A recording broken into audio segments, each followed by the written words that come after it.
రీతిగా దేవుని మహిమపరచడానికి ఇచ్చిన సమయాన్ని బట్టి అందరూ కూడా నా సరిపై దేవునికి స్తోత్రం చెల్లిద్దాం. హల్లెలూయా హల్లెలూయా. పరిశుద్ధ గ్రంథంలో కొన్ని మాటలు ధ్యానం చేసుకుందామండి. మత్తయి సువార్త 13వ అధ్యాయం 2వ వచనము 3వ వచనం చదవండి.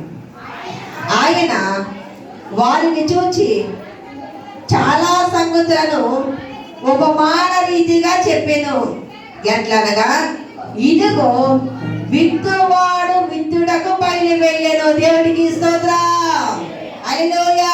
ఈ యొక్క రాత్రికాల సమయంలో పరిశుద్ధాత్మ దేవుడు నీతోను నాతోను మాట్లాడుతూ ఉన్నటువంటి అంశం ఏమిటంటే, విత్తువాడు విత్తనములు విత్తడానికి వెళుచు ఉన్నాడు. ఈ యొక్క రాత్రికాల సమయంలో ఈ యొక్క శిలువ ధ్యాన కూడికల్లో 40 రోజులు కూడా మనము దేవుని సన్నిధానంలో గడపాలని ఒక ఆశతో వచ్చాం. ఆశగల ప్రాణంను దేవుడు తృప్తిపరిచే దేవుడు. ఆయనను ఆశ్రయించిన వారికి దేవుడు ఏ మేలు కూడా కొదువ చేయడు.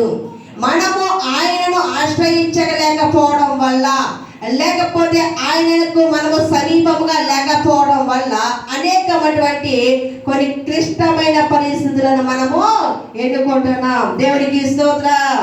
హల్లెలూయా హల్లెలూయా. అయితే రాత్రికాల సమయంలో దేవాది దేవుడు చెబుతున్నాడు, ఆయనను ఆశ్రయించిన వారికి దేవుడు ఏ మేలు కూడా పొదువ చేయడు.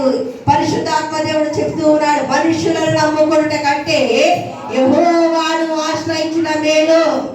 ఈ లోకంలో మనం బ్రతుకుతూ ఉన్నామంటే ఉదయకాల సమయం నుంచి సాయంకాల సమయం వరకు కూడా మనం ఇంత ఆరోగ్యవంతముగాను ఇంత క్షేమకరముగాను మనం ఉన్నామంటే కేవలం దేవుడి కృప మాత్రమే. అయితే ఈ రాత్రికాల సమయంలో పరిశుద్ధాత్మ దేవుడు మనందరితో మాట్లాడుతూ ఉన్నాడు.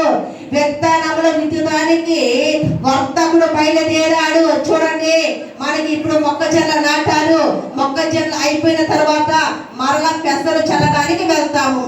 అయితే యజమానుడు ఏం చేస్తారంటే, పిడికిడి విత్తనములను చేత పట్టుకొని వాటిని ఆశీర్వదించి లేదా వాటికి ప్రార్థించి ఏం చేస్తారండి, అయ్యా ఇదిగో నేను ఈ పిడికిడి విత్తనాలు పట్టుకొని పొలంలో చల్లుచు ఉండగా సమృద్ధమైనటువంటి దిగుబడి రావాలి లేదా సమృద్ధమైన పంట నా చేతికి రావాలని ఆ ఎంతో దుఃఖముతోను వేదనతోను భారముతోను ఆ విత్తనంలో పొలంలో చల్లుతాడు. దేవునికి స్తోత్రం.